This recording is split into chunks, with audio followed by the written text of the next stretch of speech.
ئەمانەیە پێمان بڵێ ئەم جۆرە فۆرمەندانە تا چەندێک پێویستەیە وەکو حکوومەت هێرێمی کوردستان تا چەندێک پشتگیری وەبەرهێنان دەکات. ئێمە لە سەرەتایەوە کابینەیە پشتگیری لە وەبەرهێنانەکەین و ئەو جۆرە چالاکیانە گرنگن بۆ هاندانی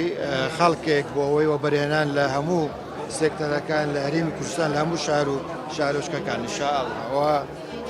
بەردەوام ئەمە کاری هەیە و تەسیری هەیە لەسەر بژاتنەوەی ژێرخانی ئابووری هەرێمی کوردستان.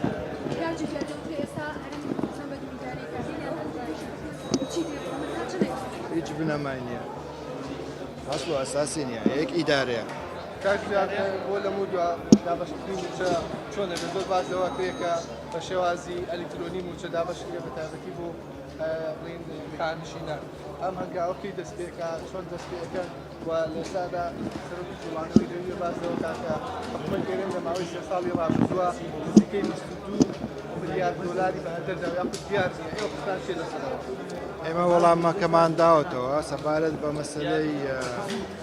طبعاً ئەوەی کە ئەلکترۆنکردن و پێدانی موچە ئەمە ئینشاڵڵا پرۆسەیە دەست پێکراوە لەگەڵ چینی خانەنیشان ئینشاڵڵا ئەمەش پێویستی بە سیستەمی پێویستی بەندێک ڕێکاری ترە و ئەو قسەی تریش کە ئێمە داهات و خەرجی حکوومەتمان ڕاگەیاندەوە پێشتریش ڕامەگەیاندووە ئەم مەسەلەی 22 هیچ ئەسڵ و ئەساسی نییە داخەوە بەکارێت بۆ کەسبی سیاسیشی تر کاکتیار هەنگاوەکانی کاقوبات چۆن دەبینی لەم سنوورە هەنگاوەکانی کاقوبات کە ئێمە پاڵپشتی دەکەین پاڵپشتی دەکەین 100%.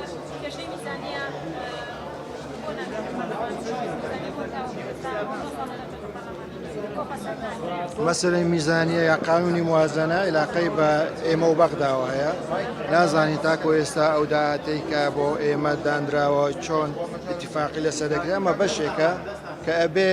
ئەمە یەکلا ببێتەوە و ئینشاءڵڵا دەچێتە بواری ئەگەر چووە بوارێ جێبەجێکردن لە زمانی قانونی موازنەی هەرێمی کوردستان دائەندرێت و زۆر سوپاس.